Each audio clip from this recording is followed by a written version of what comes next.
সরকারের নির্বাচনী অঙ্গীকার বাস্তবায়নে ৫ বছরে ২৫ কোটি বৃক্ষরোপণ কর্মসূচির অংশ হিসেবে ঢাকা পটুয়াখালী মহাসড়কের পাশে বৃক্ষরোপণ কার্যক্রমের উদ্বোধন করা হয়েছে। বুধবার দুপুরে পটুয়াখালী সড়ক বিভাগের আয়োজনে এ কার্যক্রমের উদ্বোধন করেন জেলা প্রশাসক ডাক্তার মোহাম্মদ শহীদ হোসেন চৌধুরী।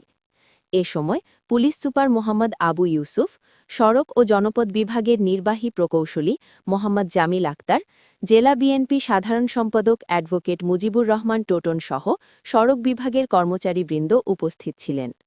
এ কর্মসূচির আওতায় বিভিন্ন সড়ক মহাসড়কের পাশে ৬০,০০০ বৃক্ষরোপণ করবে সড়ক বিভাগ। জেলা প্রশাসক জানান, আগামী ৩ বছরে জেলায় ৩ লক্ষাধিক গাছের চারা রোপণের উদ্যোগ নেওয়া হয়েছে, যা বিভিন্ন দপ্তরের মাধ্যমে বাস্তবায়ন করা হবে। শুধু গাছ লাগালেই হবে না, সংশ্লিষ্ট দপ্তরগুলোকে গাছের রক্ষণাবেক্ষণও করতে হবে। তা না হলে এ কর্মসূচির লক্ষ্য অর্জিত হবে না। মাননীয় প্রধানমন্ত্রীর সুদূর প্রসারী এবং সুচিন্তিত চিন্তাভাবনা উনি নিয়েছেন যে গাছ লাগানো ৫ বছরে ২৫ কোটি গাছ লাগানোর একটা টার্গেট উনি দিয়েছেন জাতির সামনে। তো এটি অত্যন্ত সময়োপযোগী একটি পদক্ষেপ এবং পরিকল্পনা বলে আমি মনে করি। তো আমি একজন মাঠ প্রশাসনের ক্ষুদ্র কর্মী হিসেবে, জনগণের সেবক হিসেবে আমার কাছে যেটি মনে হয়, আমি নিজেও একজন পরিবেশবিদ। তো সেই ক্ষেত্রে এখানে যে রোডস এবং হাইওয়ে বিভাগ থেকে যে গাছ লাগানোর একটা নির্দেশনা এসেছে ওনাদের মন্ত্রণালয় থেকে, মহাসড়কের ২ পাশে গাছ লাগানোর যে বিষয় সেটি ওনারা লাগাচ্ছেন। আজকে আমরা সেটির উদ্বোধন করলাম, আমরা একসাথে গাছটা লাগিয়েছি। এখানে গাছ সিলেকশন যেটা, সেটাও খুব সুন্দর হয়েছে। জারুল, ছাতিম, নিম এবং অন্যান্য যে দেশীয় প্রজাতির স্থানীয় বায়োডাইভার্সিটি ফ্রেন্ডলি যে গাছগুলো সেগুলো এখানে লাগানো হয়েছে বা সিলেকশন করা হয়েছে।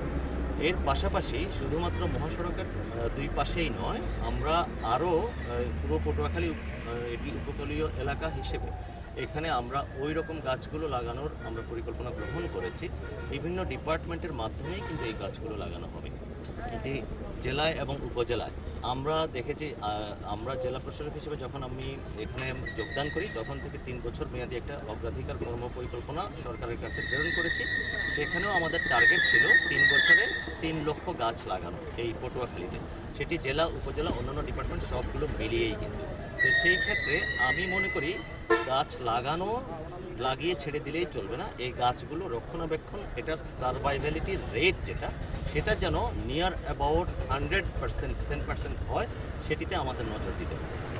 আর গাছ যেমন খাঁচা দেয়া, তারপর গাছগুলো যেন পরিচর্যা হয় এবং টিকে থাকে এবং নিয়মিত পানি দেয়া, এই বিষয়গুলো সংশ্লিষ্ট ডিপার্টমেন্ট যেন এগুলো